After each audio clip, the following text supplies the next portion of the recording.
తాకట్లో ఉన్న మీ బంగారాన్ని విడిపించి ఆ రోజు ఆన్లైన్ రేటుకి కొంటాం. Sharma gold company.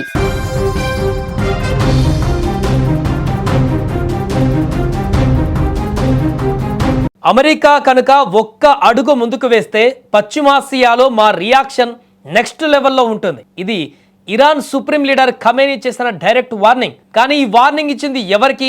Donald Trump కి. ట్రంప్ ఊరుకుంటాడా? ఖమేనీ మాట పూర్తి కాకముందే సముద్రంలో కదిలే తన సైన్యాన్ని చూపిస్తూ కేవలం 2 రోజులు, అవును 2 రోజుల్లో తేల్చుకుందామంటూ ఒక భయంకరమైన అల్టిమేటం జారీ చేశారు. అసలు ఇరాన్ ధైర్యం ఏంటి? ట్రంప్ ప్లాన్ ఏంటి? అమెరికా ఇరాన్ల మధ్య వార్ కారణం పశ్చిమాసియా అగ్నిపర్వతంలా మారింది.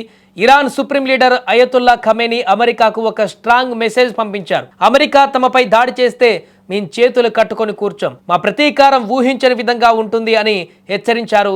ఖమేనీ ధైర్యం వెనుక ఒక కారణం ఉంది. ఇరాన్ దగ్గర ఉన్న వేలాది డ్రోన్లు, క్షిపణులు మరియు ఇజ్రాయెల్ సరిహద్దులలో ఉన్న వాళ్ళ మద్దతుదారులు అమెరికాను భయపెట్టి వెనక్కి తగ్గించాలన్నది ఖమేనీ ప్లాన్. అయితే ఖమేనీ బెదిరింపులకు ట్రంప్ భయపడతాడా అంటే ట్రంప్ తగ్గేదిలే అంటున్నాడు.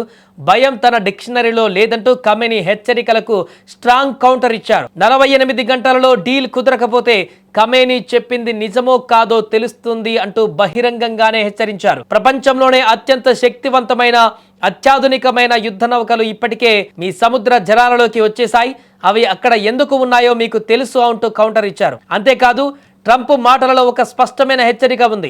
అమెరికా బలం ముందు ఇరాన్ బెదిరింపులు పనిచేయవని ఆయన చెప్పకనే చెప్పేశారు. ఇదిలా ఉంటే యుద్ధ నౌకలను ట్రంప్ యంత్రాంగం రంగంలోకి దించాక ఖమేనీ ఇంత సూటిగా అమెరికాను హెచ్చరించడం ఇదే తొలిసారి. దీంతో ఏ క్షణం ఏమవుతుందోనని ప్రపంచ దేశాలు ఇప్పుడు ఆందోళన వ్యక్తం చేస్తున్నాయి. మరొక యుద్ధం కొనసాగబోతుందేమో అనేటువంటి భయాందోళనలు వ్యక్తమవుతున్నాయి. ఒకవైపు గ్రీన్లాండ్ ఆక్యుపై చేసుకోవాలని చూస్తున్న ట్రంప్కి ఇప్పుడు ఇరాన్తో నెలకొన్నటువంటి ఈ ఉద్రిక్త వాతావరణము ఏ స్థాయికి తీసుకువెళ్తుందో, ఎటు దారి తీస్తుందో తెలియనటువంటి పరిస్థితి ఏర్పడింది. ఒకవేళ నేరుగా ఇరాన్తో వెనుజులాగా ఈజీగా అధ్యక్షుడిని పట్టుకొచ్చేటువంటి పరిస్థితి అయితే ఇరాన్లో ఉండదు. ఖచ్చితంగా ఇరాన్ ప్రతిదాడి చేయబోతుంటుంది. అమెరికా ఇరాన్ మధ్య నెలకొనేటువంటి ఈ యుద్ధం ఈ 2 దేశాలతోనే ఆగిపోతుందా, లేకుంటే ఇక్కడ మిగతా దేశాలు కూడా ఇన్వాల్వ్ అవుతాయా అనేది కూడా ప్రశ్నార్థకరంగా మారింది. ఒకవేళ అలాంటి పరిణామం ఏర్పడితే 3వ ప్రపంచ యుద్ధానికి దారితీసేటువంటి పరిణామం ఇరాన్ బేస్గానే మొదలయ్యేటువంటి అవకాశం ఉంది.